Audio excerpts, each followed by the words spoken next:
Baiklah, Assalamualaikum warahmatullahi wabarakatuh. Selamat pagi semuanya. Perkenalkan nama saya Mawar Safriani. Saya akrab dipanggil Mawar. Saya merupakan mahasiswa Universitas Andalas jurusan Ilmu Komunikasi dari Fakultas Ilmu Sosial dan Ilmu Politik.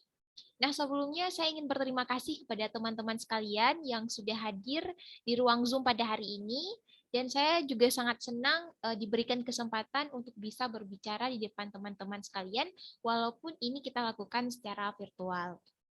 Nah, saya sangat terinspirasi oleh pembicara-pembicara sebelumnya, dan kali ini saya ingin menyampaikan sesuatu yang sangat dekat dengan kita, apalagi kita nih para kaum milenial.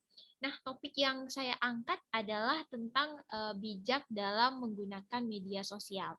Nah, saya mengangkat topik ini karena saya rasa media sosial ini begitu menguasai diri kita. Namun kita sering lupa sebenarnya dalam bermedia sosial ini ada aturannya. Jadi kita harus bijak dalam menggunakan sehingga kita dapat merasakan manfaat dari media sosial ini. Nah, teman-teman, perkembangan teknologi komunikasi saat ini sangat pesat dan teknologi komunikasi yang diiringi dengan hadirnya media massa sangat memberikan perubahan yang begitu besar dalam kehidupan masyarakat kita saat ini. Nah, saat ini kita hidup dapat dikatakan tergantung pada digital ya, dan dapat juga dikatakan bahwa dunia ini berada dalam genggaman kita. Walaupun kita berbeda tempat seperti saat ini kita lakukan, namun kita dapat mengetahui keadaan di seluruh dunia dan kita bisa dihubungkan dengan media sosial dengan semua orang. Apalagi kita nih, angkatan 20 yang memang dari sejak awal perkuliahan kita dimulai, kita tidak pernah tatap muka sekalipun. Jadi memang kita hanya dihubungkan dengan media sosial. Nah, media sosial saat ini tidak hanya digunakan sebagai ajang bersosialisasi, namun juga berkembang menjadi wadah untuk menuangkan ide-ide kreatif pribadi seseorang yang berkaitan dengan segala aspek nih, serta dapat dibagikan dan diakses oleh semua orang. Nah, jika kita perhatikan nih teman-teman, fenomena yang terjadi di media sosial dapat membuat kita tuh geleng-geleng kepala gitu. Karena media sosial tidak dapat dipisahkan dari hidup seseorang. Dan bahkan sudah menjadi kebutuhan generasi digital saat ini. Kita nggak usah muluk-muluk deh. Contohnya kita sendiri aja nih. Dan pengguna media sosial juga berasal dari berbagai kalangan, mulai dari anak-anak, remaja, orang dewasa, dan bahkan tidak sedikit juga para lansia-lansia ini juga ikut andil dalam menggunakan media sosial. Nah, pengaruh media sosial ini digunakan, maksud saya banyak juga media sosial yang digunakan untuk mempengaruhi opini-opini publik para pengguna media sosial. Nah, banyak berita-berita yang tersebar di media sosial, namun yang menjadi masalahnya adalah ketika muncul media sosial yang menyalahgunakan dan menjadikan media sosial ini sebagai alat dalam melakukan propaganda-propaganda yang sifatnya itu negatif. Nah, banyak hal-hal positif yang dapat kita peroleh dengan media sosial ini. Namun, kita juga tidak dapat memungkiri jika media sosial ini juga memberikan hal-hal negatif bagi penggunanya. Nah, untuk dampak positif, kita akan uraikan satu persatu ya. Nah, yang pertama, dengan menggunakan media sosial, kita dapat melakukan konektivitas yang luas. Nah, karena menggunakan pengguna media sosial ini banyak dan berasal dari berbagai kalangan dan juga berasal dari berbagai profesi. Nah, hal ini tentunya akan memberikan kemudahan nih bagi kita untuk membutuhkan sesuatu gitu. Dan yang kedua, bermanfaat dalam pendidikan. Karena seperti yang sudah saya sebutkan tadi, bahwa sebagian besar pengguna media sosial ini berasal dari kalangan remaja dan juga orang dewasa, yang notabene itu adalah sebagai pelajar dan juga mahasiswa. Nah, dalam hal ini, media sosial ini memberikan edukasi kepada mereka yang notabene itu adalah sebagai pelajar dan juga mahasiswa. media sosial ini akan memberikan ilmu-ilmu baru dan yang tersedia juga ilmu dari berbagai bidang pengetahuan. Yang ketiga, teman-teman, media sosial juga memberikan informasi-informasi yang terbaru kepada penggunanya. Nah, hal ini merupakan manfaat yang begitu terasa bagi kita semua ya. Dan kita memperoleh informasi tanpa harus memperhatikan pemberitaan di televisi maupun di media cetak. Nah, kita saat ini sudah mulai mengabaikan untuk baca buku, baca koran, atau baca majalah, karena semua informasi yang kita butuhkan itu sudah tersedia di handphone gitu. Jadi dengan media sosial kita dapat mengetahui apapun yang kita mau gitu. Yang keempat yaitu berinovasi. Nah, media sosial juga dapat digunakan sebagai inovasi bagi penggunanya. Dan hal ini dapat dihubungkan dengan profesi seseorang. Bahkan media sosial juga dapat membangun personal branding seseorang loh. Asal teman-teman tahu, dengan media sosial ini kita bisa membangun citra baik nih diri kita kepada orang-orang. Nah, jika ingin mengenal seseorang, kita dapat melihat postingan-postingan orang tersebut dan kita akan tahu sedikit kurangnya bagaimana orang tersebut. Nah, mungkin keempat poin di atas hanya sebagian kecil dari dampak positif yang diberikan oleh media sosial. Banyak nih yang lain, seperti misalnya sekarang juga digunakan media sosial itu untuk bisnis gitu. Pokoknya banyaklah hal-hal positif lainnya. Tapi yang aku sebutkan hanya sedikit di forum kita pada hari ini. Nah, yang selanjutnya kita akan membahas satu persatu pula dampak atau hal negatif yang berasal dari media sosial. Nah, sesuatu hal memang tidak lepas dari kekurangan. Nah, begitu pula dengan media sosial.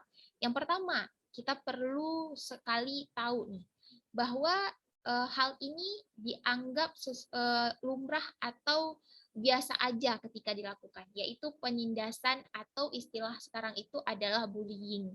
Nah, kita lihat fenomena-fenomena anak-anak yang menjadi korban penindasan. Dan hal ini akan menimbulkan trauma dan juga pengaruh pada perkembangannya. Nah, kasus yang paling terjadi pada saat ini adalah body shaming. Hal ini menjadikan para korban tidak percaya diri dengan penampilannya. Dan saat ini media sosial juga membangun standar kecantikan ataupun standar ketampanan seseorang.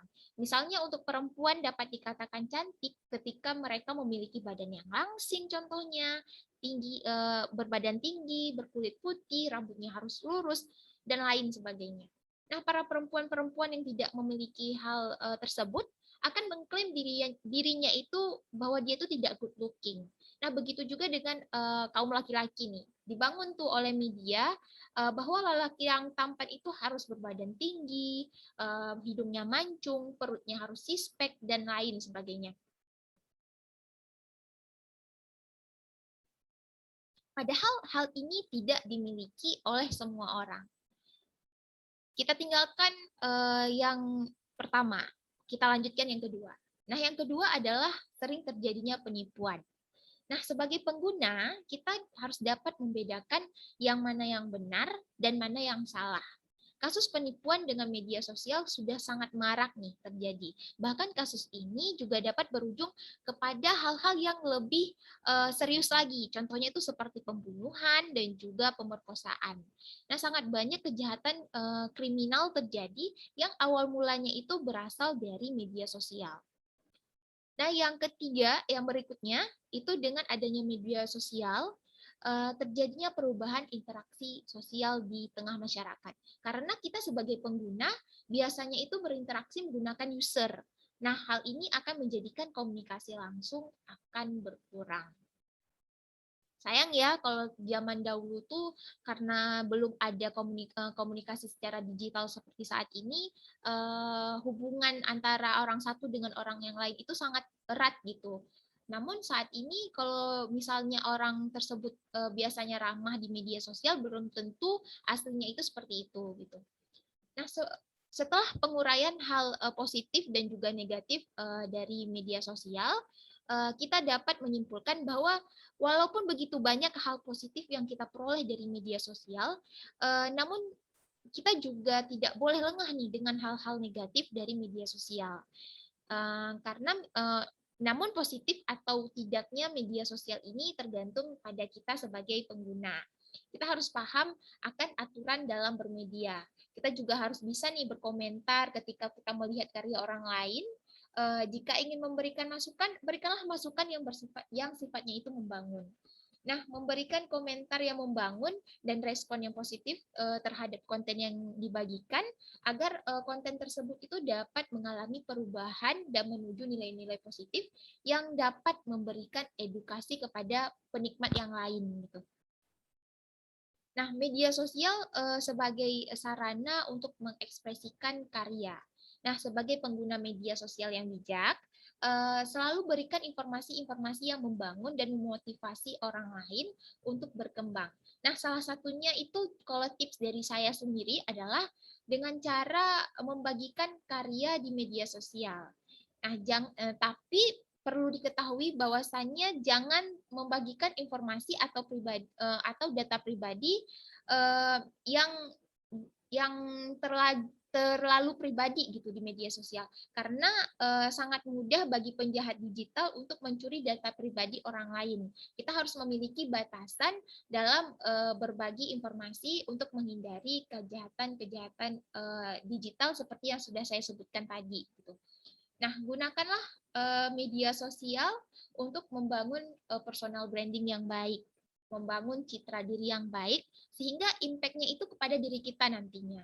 Nah, ciptakanlah hal-hal positif yang memberikan dampak positif juga. Dan bahkan juga dapat menghasilkan di media sosial. Nah, menghasilkan maksud saya di sini bukan hanya secara material, tetapi juga tanggapan-tanggapan positif dari orang lain. Nah, semoga kita bisa menjadi pengguna media sosial yang bijak dan memanfaatkan media sosial untuk hal-hal positif. Nah, saya rasa hanya ini yang dapat saya sampaikan. Saya Mawar Safriani, mohon maaf atas segala kekurangan. Saya akhiri. Wassalamualaikum warahmatullahi wabarakatuh. Waalaikumsalam warahmatullahi wabarakatuh. Bagus banget, Mawar.